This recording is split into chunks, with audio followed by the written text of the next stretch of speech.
Please take your seats. The program will begin shortly. حضورنا الكريم، نرجو جلوسكم في المقاعد. سيبدأ البرنامج قريباً.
Ladies and gentlemen, please take your seats. The program will begin shortly. حضورنا الكريم، نرجو جلوسكم في المقاعد. سيبدأ البرنامج قريباً.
Ladies and gentlemen, please take your seats. The program will now begin.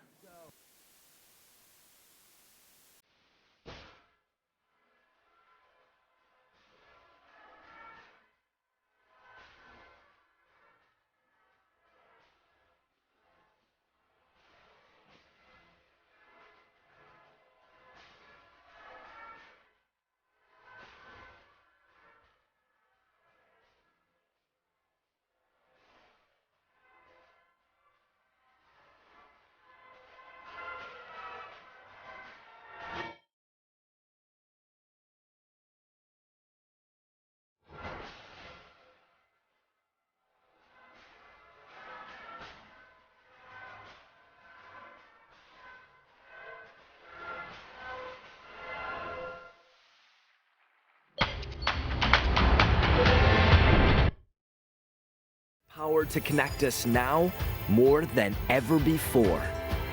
One voice can reach the entire world. We communicate with each other in real time, acting and reacting, making decisions that directly shape our future and the future of those around us.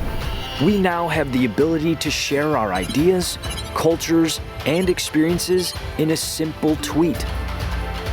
In turn, the world responds.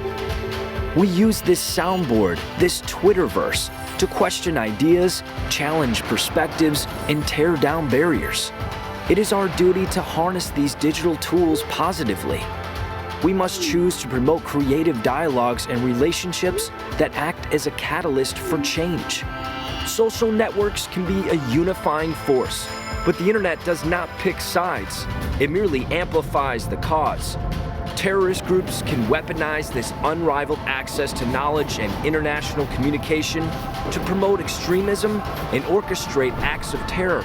It's vital that social media users, especially those of the future, are at the heart of this debate, speaking against this misuse of technology. Start the dialogue for your community and your nation.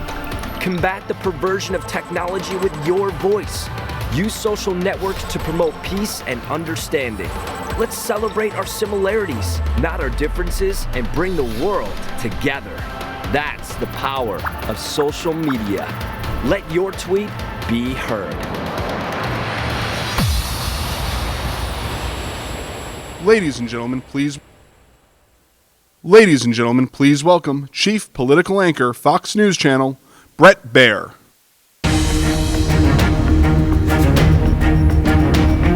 حضورنا الكريم، رحبوا معنا بكبير المذيعين السياسيين في قناة فوكس نيوز، السيد بريت باير.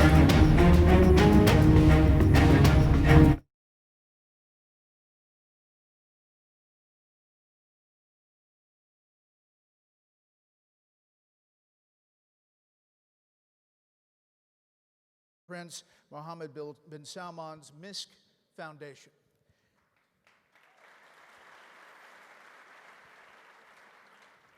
This event, as you just saw in that video, looks at the role of social media in society.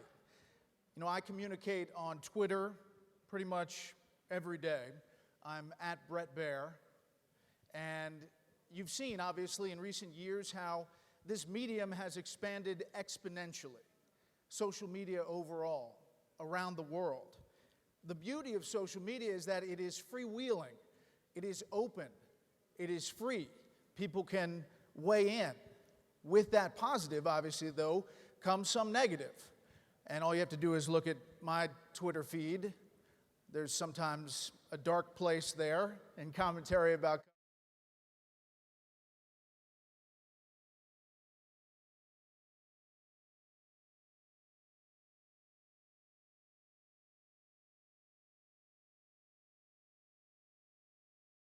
trying to make it more civil, more constructive overall. We're here to examine how social media, often used to promote radical thought, can be used effectively to counter extremism and terrorism. The critical importance of this issue is going to be reflected really throughout this day, this conference. President of the United States, Donald Trump, who is well known for his prolific use of Twitter, will be giving the headline address at the end of today's proceedings. We also have the President of Djibouti and the Prime Minister of Malaysia, the foreign ministers of Saudi Arabia and the UAE. They'll be looking at how regional governments are meeting this challenge.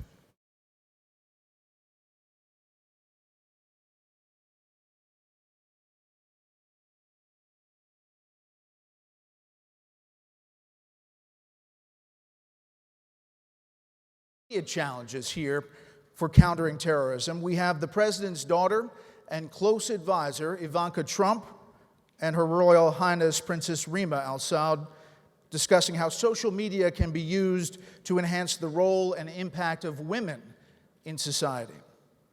Taken together, we are ensured that you will have a lively, very substantive discussion here about the role of social media. And we want to get started with a series of discussions and panel sessions. So once again, let me welcome you to Misk's Tweeps Forum 2017. And the first session is Real-Time Cooperation for Countering Terrorism. Let me introduce the first panel. Moderator is Mr. Bill Neely, the Chief Global Correspondent of NBC News. On his Mr. Simon Milner, Policy Director for the Middle East, UK, and Africa from Facebook. And Mr. George Salama, Head of Public Policy and Government Relations for the Middle East and North Africa region from Twitter. Gentlemen, the floor is yours.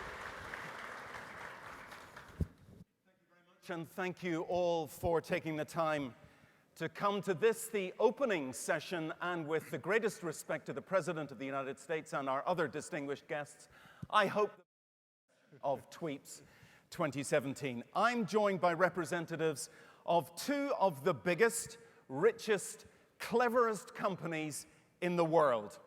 To my immediate left, Facebook, Simon Milner. He's the political director for the Middle East, the UK, and Africa. And to my far left, representing Twitter, George Salama, who is the head of public policy and government relations for the Middle East and North Africa. Few companies have gained so much influence so quickly as these guys. And yet, a few weeks ago, they were called failures by the British Parliament. They are failing, said the lawmakers, to prevent terrorists using their media. They are failing to keep us safe. Now, as we all know, terrorists, extremists, militants have used social media right from the beginning. In 2005, Abu Musab al-Zarqawi, the militant from Jordan, said, "We are in a battle, and more than half of this battle is taking place in the battlefield of the media." Spin forward to 2013, the Westgate shopping mall in Nairobi. Al-Shabaab, while they were massacring people, tweeted 556 times. 2014, ISIS, Daesh, marched into Mosul 40,000 times in one day. In Syria, 59 Daesh fighters were tracked by researchers. They tweeted 154,000 times. Militants use social media. But how do we stop it? If we can't stop it, is it the fault of these guys? And I'm sure they will tell you it's hard to stop. How do you police 2 billion users on Facebook? But these gentlemen are under pressure to do more. So I'd just like to begin by asking a couple of quick questions to both of you. Simon Milner, let's start with you. I mentioned you were questioned in the British Parliament, and you said, "We agree there's more we can do to disrupt people wanting to spread extremism online." Why did you come to that conclusion, and what more will you do? Thank you very much, Bill, and it's an absolute pleasure to be here at this important forum to discuss these issues. We wouldn't be here if we didn't believe that we can do more, and that we can do more in partnership with the people in our community, with some of the experts you're going to hear from today, with governments in this region and elsewhere, to ensure that Facebook remains and continues to be an even more hostile place for terrorists and their supporters. And so we're investing in better technology, in more people. We recently announced we're going to add 3,000 more people to the 4,500 people who work in our community operations team, whose job it is to keep people safe. So we absolutely agree there is more to be done here, but that doesn't mean we're starting off from a zero base. We already do lots of things, and I'm happy to talk more about that during this panel. And we will. British Parliamentary Committee said you are hiding behind your supranational legal status to pass the parcel of responsibility. You're refusing to act responsibly in case your brand is damaged. I think the charge is that you're slow to act and you will only act if your profits are threatened. Is there any justice in that charge? Well, thank you, Bill, and it's really an honor and pleasure to be here today. Well, basically, let me tell you that a key element of success is to admit that there is always room for improvement. And if you are following up our progress on countering violent extremism on Twitter, first blog post published publicly back in February 2016, mentioning that we suspended around 125,000 accounts for terrorist organizations. 6 months later, in August, this number has been added to more than 300,000. The latest report in March mentions that this number has been increased again into more than 600,000 accounts that are promoting terrorism. So this means that this is a clear indication that we are taking a very fast step forward to face this problem. But at the same time, let's admit that the enemy is also moving fast. So it's a matter of technology cannot solve the problem by itself. And just to be clear, that's 600,000 accounts. That's not 600,000 tweets that you've removed. Accounts, yeah. Accounts. Definitely. It might be useful just to spend a couple of minutes actually defining our terms here. What do we mean by extremist content or terrorist propaganda? Just very quickly, is a video of someone being beheaded, is that a clear-cut case? It's clear-cut that it's not allowed on Facebook, but just to be clear, there are many media organizations who have shared some of that extremist content in order to highlight the evil of ISIS and other terrorist organizations. So we have taken a decision that in whatever context, that kind of content is not allowed on Facebook. And indeed, we are cooperating now with other companies, including Twitter, Google, and Microsoft, to share new images of extremist content which have been created to terrorize and to radicalize, and to ensure that we're very quick to remove that content from our platforms when these people try to distribute it. So actually, most of the time, it's relatively straightforward, frankly, to spot, once you're alerted to the content, to determine, is this extremist or not? Is it pro-terrorist or not? And George, what about, for example, a Daesh and ISIS convoy of vehicles, black flags flying, taking Mosul? Is that something that you would see it was necessary to take down because it's propaganda? Well, let me take it again one step further. It's not only ISIS, it's not only Daesh, it's not only explosion or black. Any sort of violent threat is considered to be a content that is violating our policy and that we are actioning on the spot. Simon, what about the atomic bomb exploding in Hiroshima? What about it, Bill? Do you think that should be allowed on Facebook? The famous video of I think we have to be very careful that we don't try and insulate the people from some pretty evil things that are happening in the world. And certainly you work in a very well-respected media organization. There are many other media organizations here today. You want to be able to tell the stories about what is happening in our world. And not all of it is positive, not all of it is good. So I'm afraid there are sometimes images which are violent images, which are needed where that story needs to be told. What's different though is when people use it to praise it or to use it for radicalization purposes, and that's the kind of sharing that we are determined to disrupt so that our platform is a hostile place for terrorists. I suppose what I'm getting at is, how do you define terrorist content? Because the video of the explosion in Hiroshima, which killed 300,000 people, is clearly not terrorist content. But who decides? How do you decide?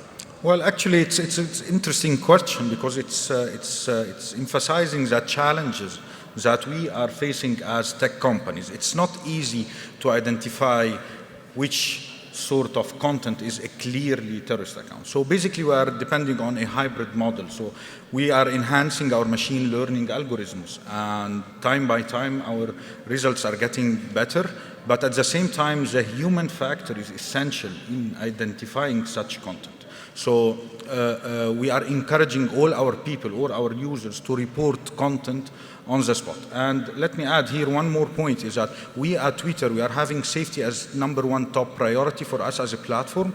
And you have been witnessing like recent updates on the product level where you as a user is empowered on the mobile app to report such content on the spot. You are at risk, aren't you? Because you're, for example, facing lawsuits by some families, the families of military contractors killed in Jordan, the families of people killed in San Bernardino, and they say that you recklessly provided ISIS with accounts enabling them to carry out attacks, and therefore that you are liable for aiding and abetting the terrorists. Simon, have they got any kind of a case? Do you understand? Look, I'm in the lucky position of I've never had family or friends that have been affected by a terrorist incident. It must be horrendous for people who are living through that experience, and one feels terribly for them. But I want to reassure them and others that we absolutely do not give succor to terrorist organizations or their supporters. We have a growing number of colleagues who are real experts in this area, some of whom are very public, including somebody called Brian Fishman, who people in this room may know, has just written a book about ISIS called The Master Plan, but also some people who you don't know, many of whom are from this region, who work in our community operations team, who are specialists in counterterrorism, and are also Arabic speakers and native from the region, who are really expert in understanding what are these people trying to do on our platform, how can we disrupt them and ensure that they cannot distribute their evil messages via our platforms. George, how many people do you employ to monitor the content on Twitter? Well, I'm not in a place to mention specific numbers, but the results really indicate the amount of efforts behind such sort of monitoring. And like I mentioned, it's not only depending on human factor, it's machine learning algorithm, but again, and spam fighting tools. But I'm confidently telling you that we are expanding the teams. They are now in different places around the globe to meet like the different time zones, speaking in multiple languages, Arabic, Chinese, name it. So I'm confident that we didn't reach up to that level of actioning unless we had major steps internally to fight such phenomena. Simon, you mentioned you've hired thousands more people to monitor content on Facebook. We haven't yet. What Mark Zuckerberg announced recently was that we were going to add an extra 3,000 people to the 4,500 people who work in our community operations team. I want to be clear on two things though, Bill, and to people here. They are not all focused on terrorism. The safety of people on Facebook is incredibly important, but for most people, thankfully, including people in this region, terrorism is not an everyday reality. They are actually much more concerned about issues of bullying, for instance, or hate speech, or spam, or other kind, or malware. So those people work on a range of different things, but we are committed to growing that team because we know that as more and more people join our community, as more of them want to share content and connect with others, there will be a greater need for them to be able to report content. But just to be clear, we are not monitoring all of Facebook. We do not have people who are checking every photo or video to ensure it is fine, because most of the content is fine. What we want to do is have those people focus on the content which is most likely not fine. So that's based on reports. It's also based on technology, including increasingly artificial intelligence, which will surface content and accounts to those experts in order to determine whether indeed there is a problem here. So without going into the technology too much, what is the software? How do you monitor? How do you scour the internet? How do you find these? Well, let me give you an example of a technology which has actually been in place for quite a while now, which is used to tackle the problem of people trying to spread illegal child sexual abuse images. Pretty much illegal everywhere, and no context in which it can be okay to share that kind of content. Pretty much all our companies, including Twitter, use a piece of technology called PhotoDNA, which enables us to prevent people trying to share known images of child sexual abuse. So we want to use that, something similar to that in the terrorism space, but then also look at the nature of content and how it is shared to look at patterns. And when you can spot patterns of behavior and kinds of content, then you can probably home in on, much more easier to home in on people who are trying to use our platforms with bad intent. And George, presumably Twitter is using not just people, but software, algorithms. Yeah, more or less, let me echo what Simon just mentioned, because we are sharing same sort of tools, for example, when it comes to child sexual exploitation. And the beauty of such software is that it's getting stronger in terms of outcome whenever we as companies share results. But let me tell you something, that let's admit that the problems that we are talking about today cannot be solved by technology only, cannot be solved if we hire an army of people to monitor. And this is not our role, actually. We as tech companies, we do have a responsibility to make sure that our people are feeling safe on our platform. And in front of a violent extremism problem, which is like a global societal problem, it needs a global societal solution that all stakeholders need to work together. And that's why we are here together. Tech companies, civil society, government, discussing ways of cooperation to face such issue. It's not a matter of how many people we have, it's not a matter of the state of art of technologies that we are using. George, I know in a previous life you worked for the government of Egypt.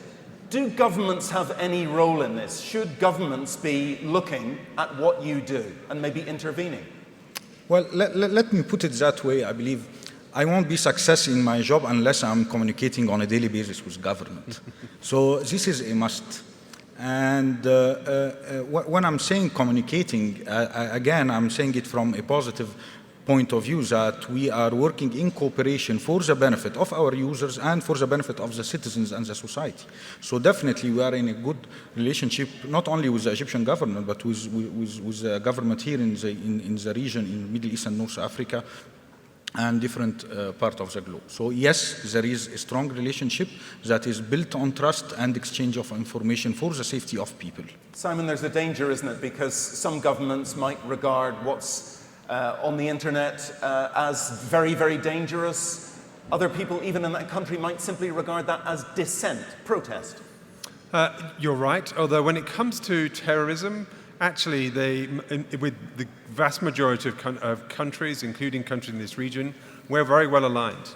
And we recognize terrorism when we see it. And of course, our companies cannot keep people safe in the physical world. There's nothing we can do to help people on the streets of Riyadh or the streets of Cairo to help keep them safe. That's absolutely the role of governments, and that's why having an appropriate type of cooperative relationship where we recognize our different responsibilities and accountabilities is the right way forward. So it's also my role to be a representative for my company with governments and to find ways of working together, including, for instance, helping them to know how they can request data for us, how they can work with us in emergency situations in order to keep their citizens safe. If I may add on that final point, because basically at Twitter, transparency is part of our DNA. So we are issuing twice a year our government transparency report. It's public.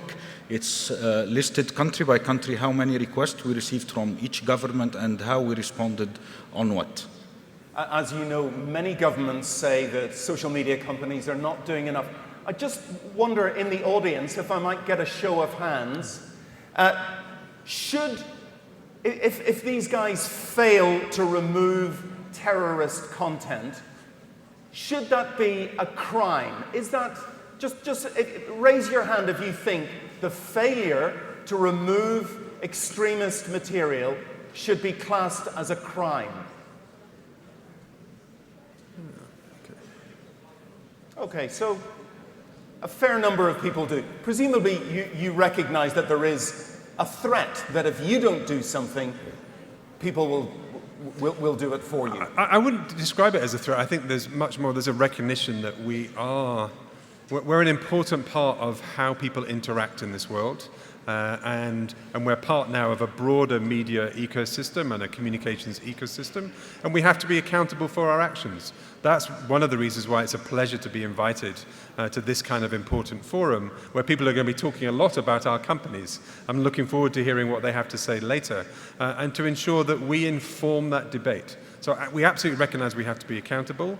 We are not convinced that legislation to hold us to account is actually going to achieve its perhaps well-intentioned aims, but we absolutely want to be part of that dialogue. And George, would you agree legislation is not the way? Well, I believe we are global platforms with, can you imagine, we have like plus 500 million tweets per day. And if you can imagine the amount of effort that if we just look at each and every tweet coming on our platform to identify whether this is a terrorist content or it's good content, let it pass. It's again, like I mentioned, I'm not in a place to talk about national legislation. It's up to each national country to identify the legal framework. And we as companies, we at the same time are complying by those policy framework when relevant. And I gather Twitter received court orders from the government of Turkey last year. I understand you received 77 court orders in the last half of 2016, and indeed you took action partly as a result of those court orders. So you are under pressure at times, but you do respond. I don't see it as a pressure. I mean, like I mentioned, we are abiding and we are respecting the national legislations. So that's why we are here. So and I believe that it's not only in Turkey. There are many cases globally in different countries that I can mention. So at the end of the day, this shows a responsibility from our platform against the legal framework of each national country. We're nearly out of time. I just want to give you a chance to sum up the sort of three key messages, if you like, that you'd like to tell people here. Well, thanks, Bill. The one thing I would like to mention is we don't think that absolutely this forum is about countering extremism. Our platform, we see incredible uses of our platforms to counter radicalization messages, typically in partnership with organizations like Hidayah and Sawab. We've also got a forum, we're working with universities across this region and around the world to try and encourage positive uses of our platform to counter the voices of extremism and radicalization. And we believe that actually those partnerships may in the end be even more important than the partnerships we have to take down terrorist content from our platforms. George? Well, I would like to end up mentioning that Twitter, a platform where 90% of the world leaders are having verified accounts and communicating with their people on Twitter. The problem that we are facing today, which is countering violent extremism, again, it's a global problem, and we are again working with different stakeholders, Hidayah, Sawab Center, and others on a global level. One final message is that we will not solve this countering this violent extremism problem on a short-term level unless we dig down and make sure that we are having the right foundation.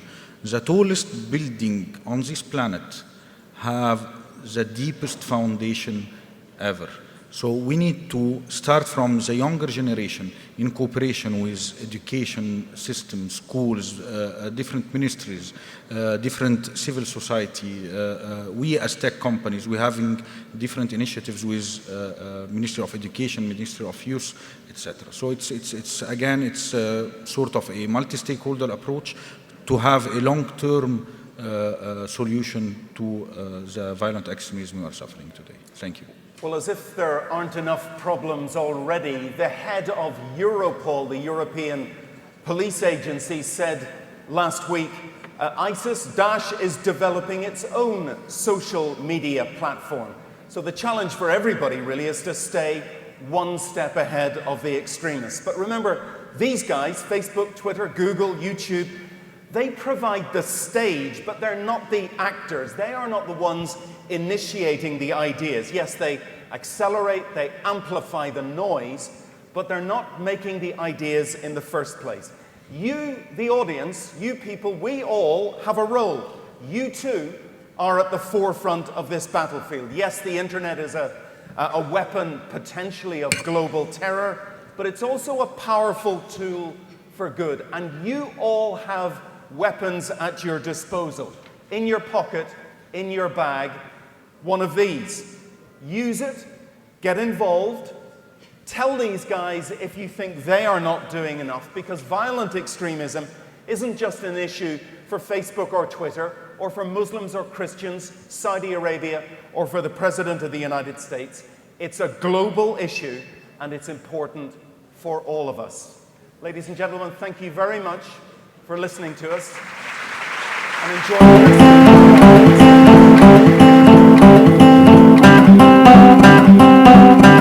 Thank you very much. Fascinating. Thank you. Thank you, Bill. Thank you. Another round of applause for our first panel.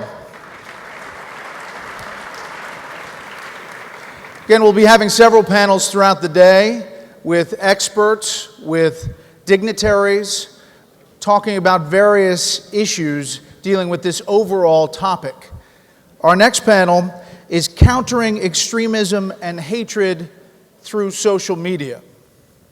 The panel will be moderated by Mr. Peter Bergen, Vice President, New America from the United States, Mr. Muhammad Aliaha, non-resident fellow Atlantic Council here in the Kingdom, Mr. Richard Barrett, Director of Global Strategy Network from the UK, Mr. Randall Law, Professor of History at Birmingham Southern College in the United States, and Mr. Gary Samore, Executive Director of Research, Belfer Center of Science and International Affairs, Harvard University from the United States.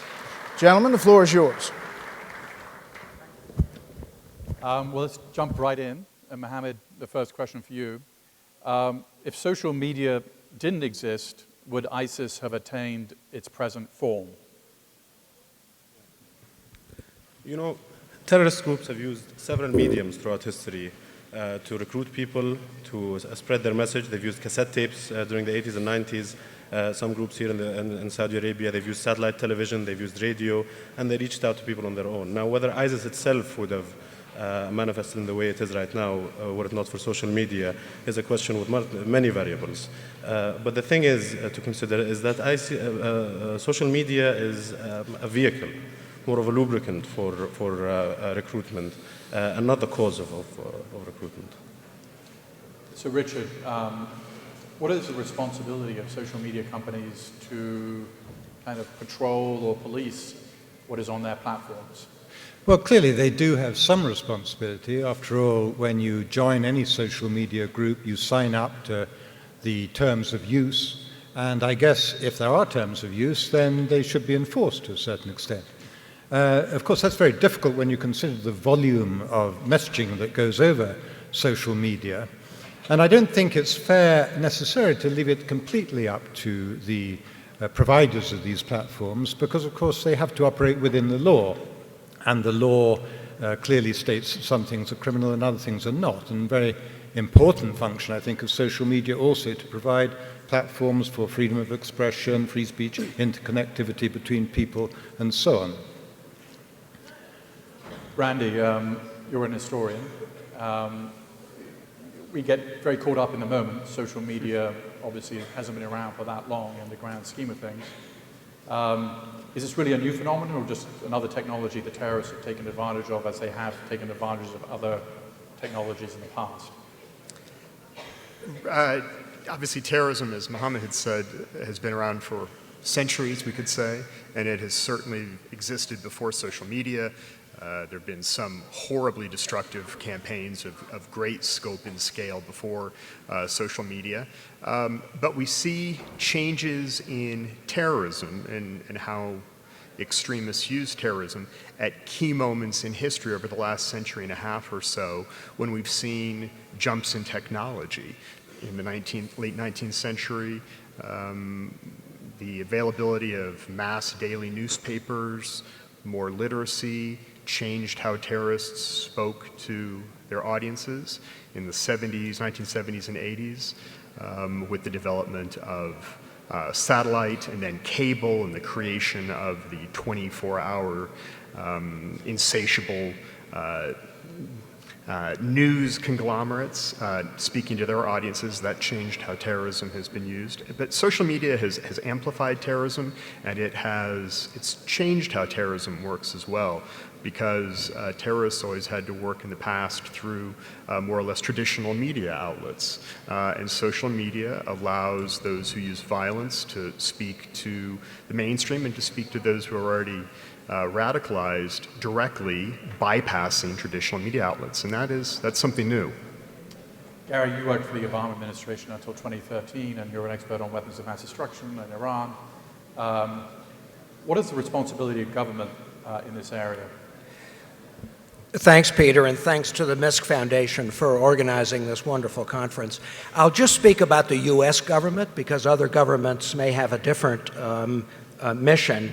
In terms of the U.S., I think the U.S. has been the government has been very ineffective in terms of trying to manage content against extremists like Islamic State. The U.S. government is not very effective at propaganda and doesn't really have the standing to challenge the ideological arguments, the religious arguments of groups like Islamic State.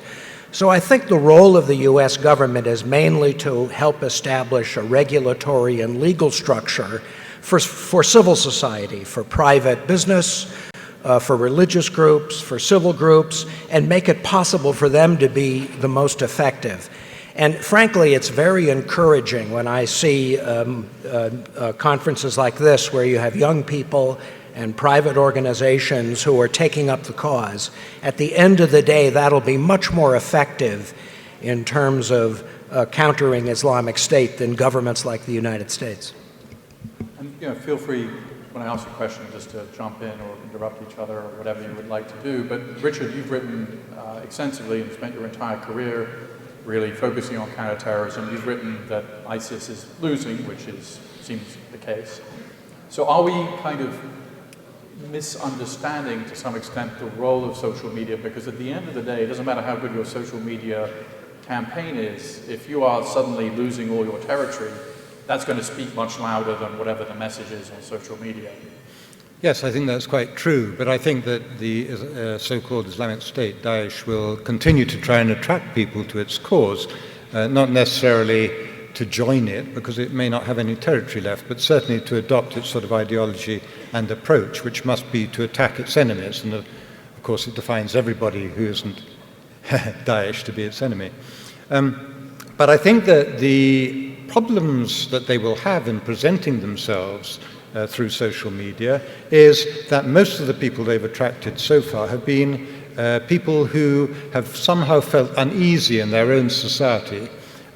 Many of them, for example, known to the police for criminal or antisocial behavior. So people at the edge of society who have been offered this sense of belonging, ability to join something, get a sense of purpose, get a sense of heroism, if you like, as well. And that, without any territorial presence, will be very hard, I think, for Daesh to present through social media. So just to add to that, I mean, I agree with Richard that the effectiveness of Daesh in terms of social media will be seriously damaged as they lose territory and they're eventually driven from Mosul and Raqqa. But where they can still be effective is in terms of inspiring lone wolf attacks, as we've seen in the United States and as we've seen in the West. So even if they're much less effective in terms of recruiting young people to come fight with them because they won't have territory to defend, we still have to guard against the individual who may be maladjusted, who may have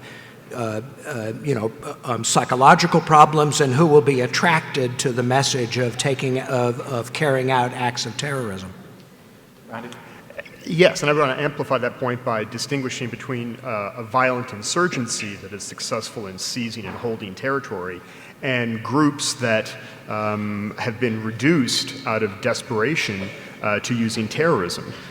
Terrorism is exists as a violent strategy on a spectrum, and when groups have the resources, have the foot soldiers to claim territory, they do, but then when they are defeated, as they often are, then they retreat into other spaces. And we've seen that, of course, with Al-Qaeda and the franchising of its terrorism around Africa, the Middle East, and Asia. And social media provides a way for those organizations to continue to exist even when they, and claim virtual territory. Gary, you mentioned ISIS is in the process of losing Mosul and may then lose Raqqa. But ISIS is not the problem. It's a symptom of other problems. And the problems are the Syrian civil war, unrest in Iraq, the collapse of Arab governance in countries like Libya, Yemen, the collapse of some Arab economies post-Arab Spring, the wave of Muslim immigration into Europe, which is kind of creating antibodies in Europe. So these big political problems are not going to be solved anytime soon. So what does the son of ISIS look like, and what does a grandson of ISIS look like? It's hard to tell, but clearly there's going to be some other group with some other technology. We don't know what the next technology is. Social media didn't really exist in a meaningful way until a few years back. So, it's hard to make predictions about the future, but I'm going to ask all of you, what does the future look like? Start with you, Mohammed. Yeah, but just to comment on some of the themes that we were talking about just now. What lies at the heart of extremist ideology, regardless of or the drivers of radicalization, is a belief in the clash of civilizations. Whether it's Sunni extremists, whether it's Muslim or non-Muslim extremists, there's always a belief that the West and the Islamic world are locked into an irreconcilable conflict. So in order to fight that idea, you have to do it on two levels. In order to radicalize people, misconceptions about the role of government, both domestically and internationally, misconceptions about what the West represents are used as examples. This gives the opportunity for the government to step into social media, enter the debate, and make its positions clear. But as Gary said, the United States government has what we call in the United States a kiss of death problem. Oh, no, of course. It's not just the United States government. Yeah, it's the government in this country as well, and regional governments. In the region are going to have a better, they understand the subject much better. Definitely. And they have more credibility on this particular issue. Definitely.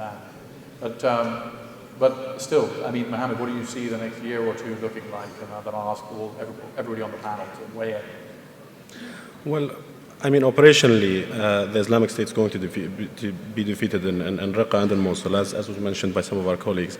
But in order to counter this ideology on a tactical level, what's happening here in the United States and in Saudi Arabia is very interesting. Leading scholars of Islam are using the very texts that are essentially perverted to justify radical extremism to counter the ideology. That's on one level. On the second level, making it very clear what the role of law enforcement is here in the kingdom and what role the authorities play helps dispel all these fabrications and all of these misperceptions that are fostered by those seeking to radicalize youth. Yeah, Richard? Well, I think you're right that there will be a son of ISIS and a grandson of ISIS too. We've always had terrorism and we'll continue to have terrorism. It'll be a fact of life. And there will continue to be issues which drive people towards an expression of violence, an expression of protest of that form. But if you look at something like ISIS, the vast majority of people, I think, would identify with ISIS not because of what they spout as an ideology, but because of the issues that they're supposedly fighting for. And therefore, the more those issues are dealt with, then the less ground there is for the tiny group of people who actually do absorb these ideas put forward by ISIS. And I think that then it will be a matter of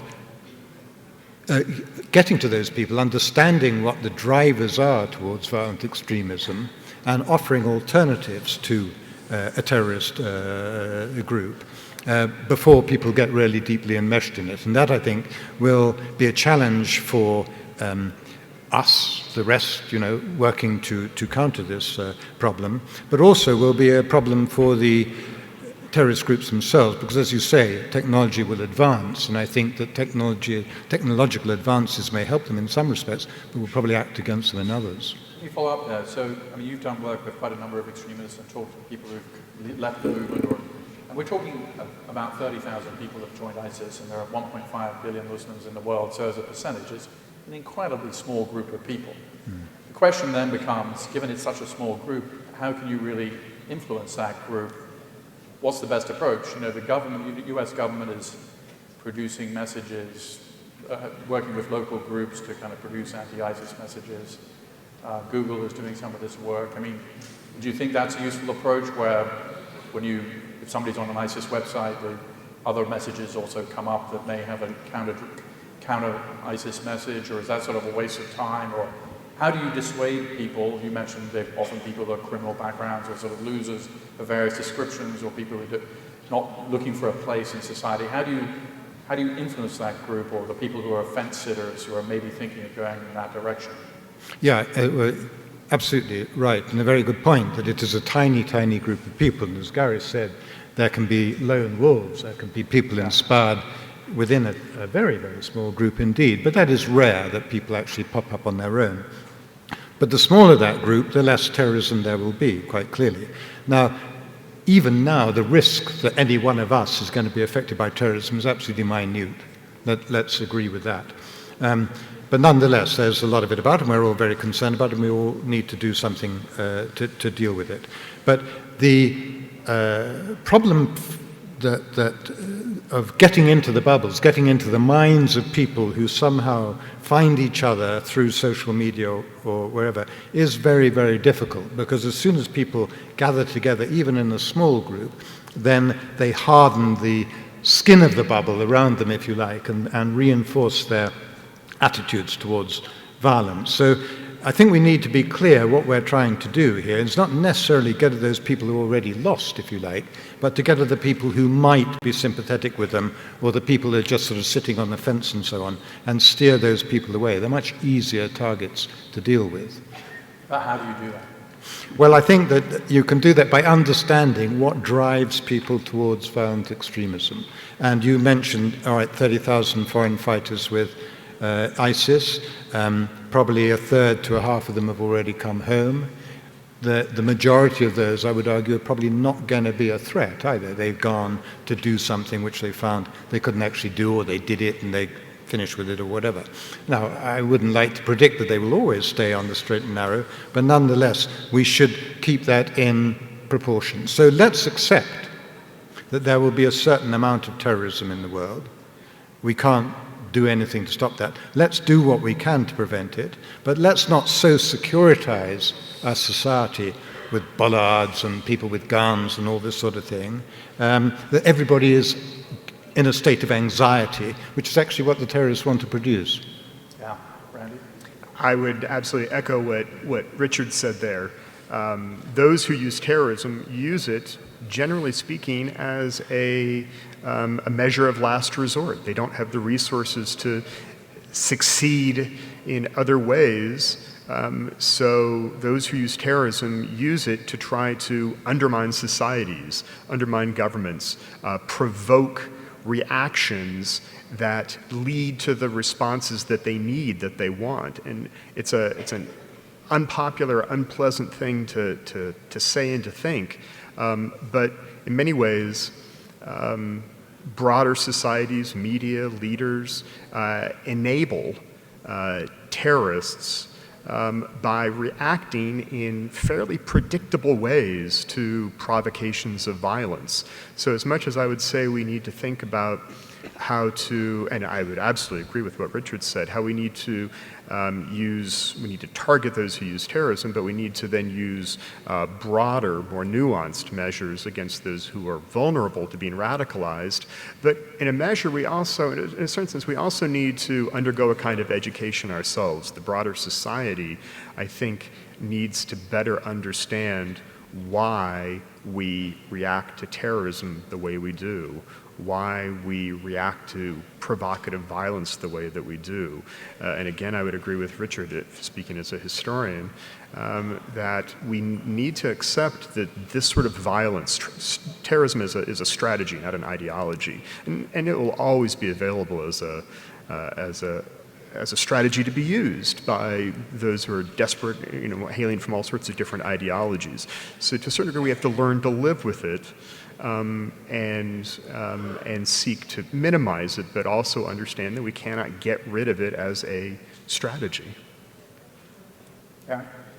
So I agree with Mohammed that groups like Islamic State really thrive on a sense, on a narrative that the Muslim community is under attack, and that there's hostility between Arab Muslim countries in particular in the West, and in particular the United States. And I think we have to acknowledge that there are grievances. In the Arab world, there is a long history of a feeling that the United States has taken actions that are not in the interests of Arab countries, whether it's Palestine, the Syrian civil war, the invasion of Iraq. There's a long history of complaint. In the United States, I'm sorry to say, people have become much less tolerant, especially after 9/11. So there's a real problem that the governments in the West, and I'm talking mainly about Washington, and the Arab governments need to deal with these problems by working together to try to address some of the difficult regional problems, whether it's Palestine or the Syrian civil war or Iraq, tensions between the Saudis and the Iranians. These are all real problems that create a basis for the narrative of groups like Daesh. So I'm hopeful that President Trump, who seems to be interested in working with Saudi and other countries in the region, I'm hopeful that we'll make progress on some of those issues and will undercut the narrative of Daesh. Mohammed and Gary, you both raised some interesting observations about ideology. So 6 decades ago, somebody called Osama bin Laden was born in this city. And if you think about the ideology that he laid out, it was essentially the Muslim world's under assault. That assault is led by the United States. The United States is propping up Arab governments too close to Israel. It's the same ideology, right? It's been very stable. ISIS is simply the latest iteration. So what role does ideology play in all of this? Mohammed? Sure. I mean, we have to differentiate, I think, between religious ideology and the ideology of clash of civilizations. There are also people in the West that will say the entire Islamic civilization, Islamic world is hell-bent on destroying the West. And if you mirror and see the rhetoric used by Osama bin Laden and people like him, and the rhetoric used by people in the West that try to demonize all Muslims, it's eerily similar. Now, in terms of using ideology to counter this idea, on a more tactical level, as we mentioned, using the exact texts that are employed or misemployed to defend certain radical actions is very important. Yeah. Richard, Gary? Yes, well, of course, that ideology, as we call it, but ideology is too nice a word to use, really, is a description of a box, and it's a pretty big box, in which extremist groups can pile anything that upsets you. Oh, it's because of that. It's because of the Western influence in the Muslim world or whatever else, or the Arab-Israel problem, whatever else it means. Well, to a certain extent, maybe there is some grievance there, but it's not really what drives people to commit violent acts. If you take, for example, in the United Kingdom, we had this guy, Khalid Massoud, at the end of March, ramming people to death on Westminster Bridge and then killing a policeman in the gate to Parliament, to our Houses of Parliament. what did he have? What was his ideology? I very much doubt that he had any sophisticated understanding of anything, quite frankly, but he was driven somehow by his own demons to commit that act. And I think this is very common within what I would describe as terrorism, rather than more the insurgency type things that go on and feed on much more political, deeply rooted political, social and economic issues in a state. I mean, if we take as a case study the causes of radicalization of some of the terrorists that came from Europe. I mean, there were a group that bought books like Islam for Dummies and the Quran for Dummies. There's clearly an underlying narrative that's causing them to seek an ideology as a vehicle for the radicalization. There's another story of two guys from France who, thought of the Islamic State as some sort of a utopia to break them out of the situation that they were in France. And once they reached Al-Riqa and realized there were no cigarettes, they were trying to get out. I mean, explaining exactly what the situation is in Al-Riqa, what terrorists like Al-Qaeda and ISIS stand for, is an important aspect of the messaging strategy when targeting groups like this in Europe. The next iteration of terrorism in social media will be terrorism that is broadcast live on social media platforms. And we've already seen this. We saw in Paris an ISIS-inspired terrorist kill a police officer and broadcast it live and did it in front of his 3-year-old son. So the next, I think, big iteration, and it's kind of a question about the responsibility of social media companies and traditional media, there probably will be a complex terrorist attack that is covered live on social media by the terrorists themselves. And we saw a little bit of this in the Westgate Mall attack where somebody was live tweeting it who knew a lot about it from within Shabab. But we're going to have full stream video of these attacks. And I'll start with you, Richard, since you work for the British government, and then I'll go to Gary. I mean, what, if anything, can the government do about this thing that we know is coming? What, if anything, can social media companies do about this? Because they must know it's coming. We've seen in the United States, for instance, somebody murder somebody on Facebook and did it live. So we know that in the next year or two a terrorist group is going to do this. What, if anything, are the policy responses both of the government and of social media companies? It's a very difficult question. And of course, you can have live tweeting from inside a terrorist attempt. You also, of course, have live tweeting from outside it, from the media and so on. Where are we putting the balance there? I think that we already have, as you said, murder live streamed on Facebook and so on, and I think that presents a technical problem for people with those platforms to be able to detect and shut that down right away. Clearly it's going to be illegal, so it's the enforcement that becomes a problem. Darren? So I think that's right. I mean, technically the companies have to figure out, and I'm sure it can't be perfect, whether there are ways to detect that kind of live streaming and then shut down those accounts. I don't think that I would be uncomfortable with the governments intervening directly. I think it gets into questions of free speech and privacy that are probably, if it can be avoided, probably best. But I think responsible companies would have an interest in trying to detect and monitor and shut down any live terrorist actions that are being put out on the internet. Well, clearly Facebook, we had representatives of Facebook and Twitter on stage at the previous session. I mean, these are companies that are usually pretty young, relatively speaking, and they tend to have a bias against the government, at least initially. But I think both Facebook and Twitter have been quite responsible. Twitter's taken down hundreds of thousands of pro-ISIS accounts. Facebook has a whole policy shop, and we saw Simon on the stage earlier, who's an important part of that. So the companies do understand it's a problem, but the volume of material on the internet is enormous. And then, what about companies like Telegram, which is based in Berlin, is not an American company, has different kind of expectations about both the law and ISIS is migrating away from American-based social media companies. What do you do about companies that may be based in countries where this is not a concern? I'm not saying Germany, of course, is concerned about this, but I mean, we're always sort of chasing the last thing that happened. and ISIS and other groups like it are quite innovative. So, Randy. As the historian, I'd like to chime in here and say we're certainly obsessed with what is new.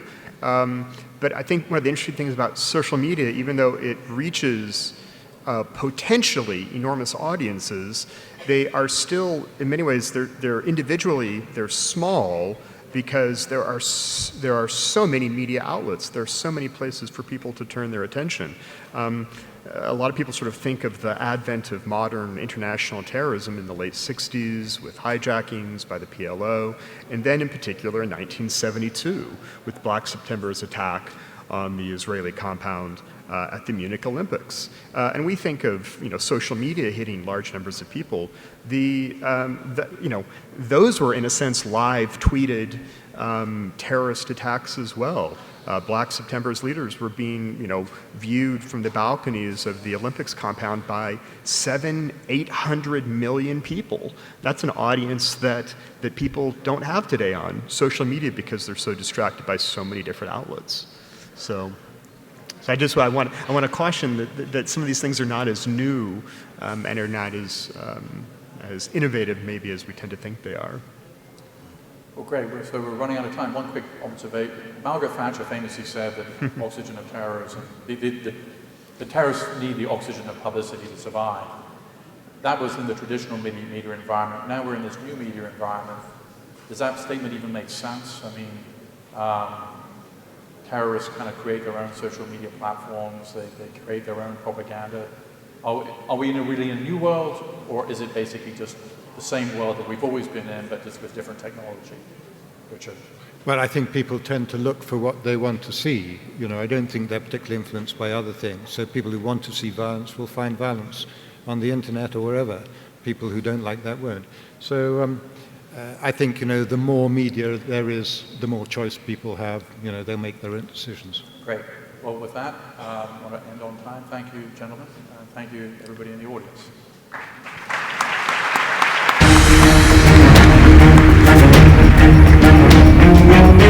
Thank you very much. Thank you, gentlemen.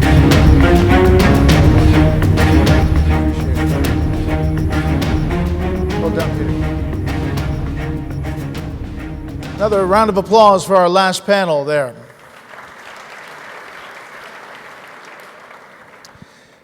Next, we have a panel that goes to the same issue broadly, but a different way, through sports. Sports and social media fostering community resilience. This panel will be moderated by Mr. Mustafa Aga, Head of Sports, MBC, United Kingdom. Mr. Majed Abdullah, former football player for the Saudi national team here in the Kingdom.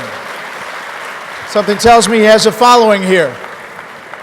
Mr. Sami Al-Jaber, member of FIFA Status Committee, Al-Shabaab club manager here in the Kingdom. Also pretty popular, I hear. Mr. Hessam Imam, former football player and board member at Egyptian Football Federation from Egypt. And Mr. Luis Figo, former football player, Portugal. Gentlemen, have the floor.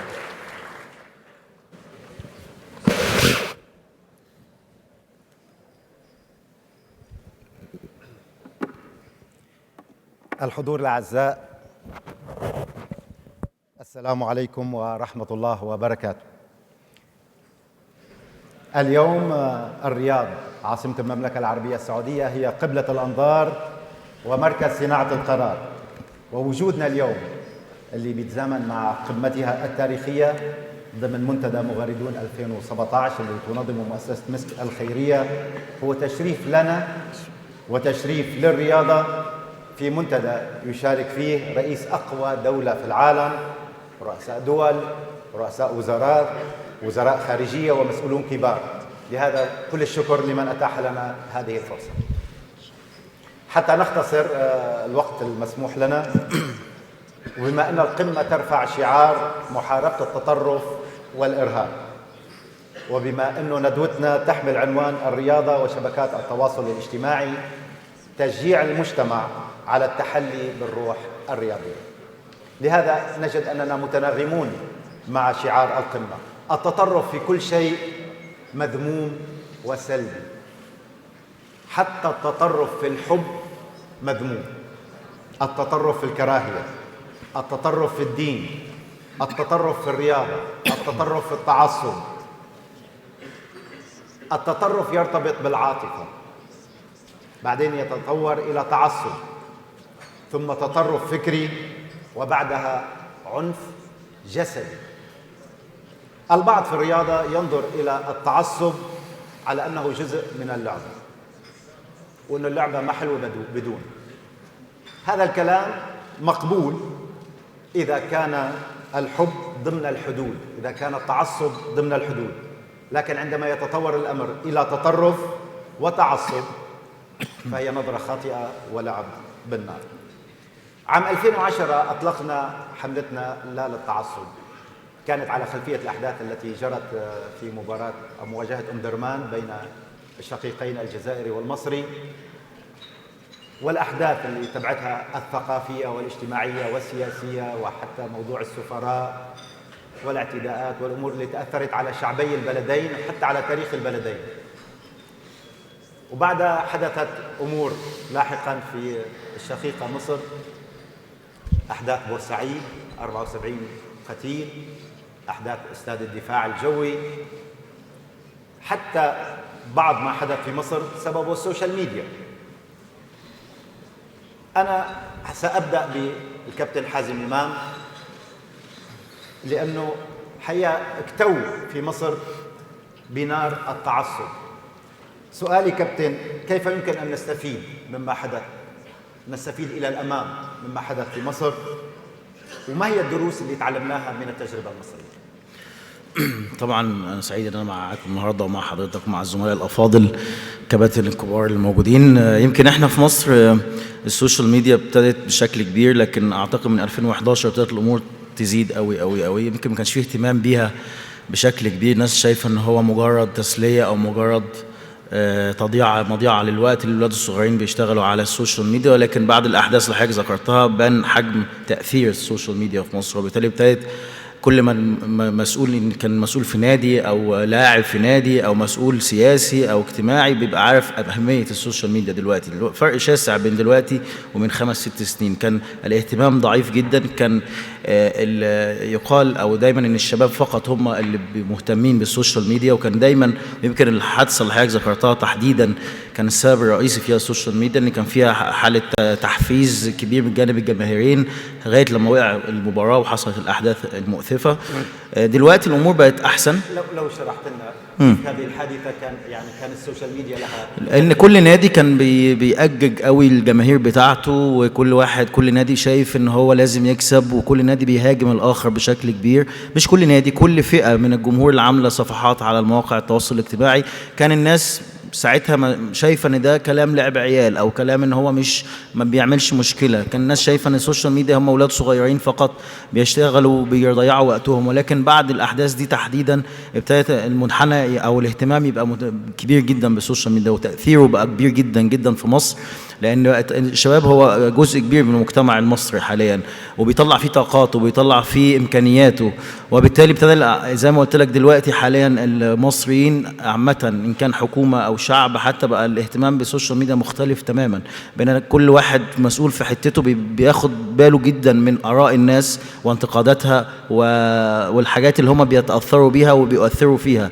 وبالتالي التعامل اختلف جدا. احنا يمكن الاحداث اللي حضرتك ذكرتها خلتنا نتعامل ازاي، نعرف نتعامل ازاي نوعا ما، ان كان حتى كمسؤول انا في مجلس اداره اتحاد كوره او كمسؤول في نادي زمالك او في نادي اهلي، انك ما تاخدش المواضيع اللي في السوشيال ميديا كانها لم تكن او كانها مواضيع صغيره. لا، لازم تاخد بالك ان هي مواضيع مهمه جدا وتخص قطاع عريض من المجتمع، تهتم بيهم بشكل كبير.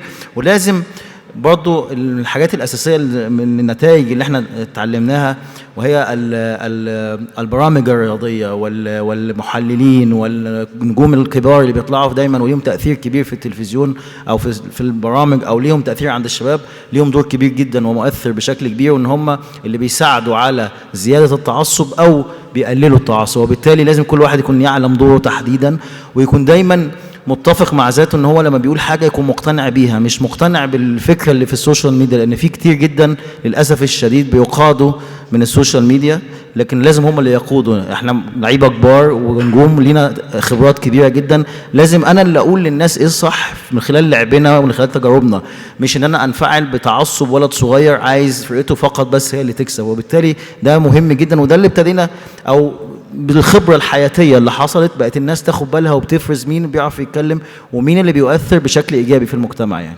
شكرا كابتن حازم، وحقيقة تشكر على هذا الكلام. طبعا كرة القدم لغة عالمية لا تحتاج إلى ترجمة. نص الموجودين هون منقسمين بين برشلونة وريال مدريد، ليفربول وأرسنال، مان يونايتد ولا تشيلسي. بس بدون تعصب، يعني أنا أحب تشيلسي بس إذا خسر أهنئ الفائز. اليوم نحن محظوظين حقيقة بوجود لاعب من القلائل اللي لعبوا للفريقين، لبرشلونة وريال مدريد، وبعد قرر الاعتزال وقرر يترشح لمنصب رئيس الاتحاد الدولي لكرة القدم الفيفا. هو صاحب تجربة فريدة وأيضا متواجد بقوة على السوشيال ميديا. نحن بنعرف أنه العنصرية والتعصب مش منتجين حصريين على بلد أو شعب أو فئة. لويس فيجو اللاعب، لويس فيجو الباحث عن رئاسة الفيفا، كيف نكافح التعصب؟ ما هي أسبابه؟ من يتحمل؟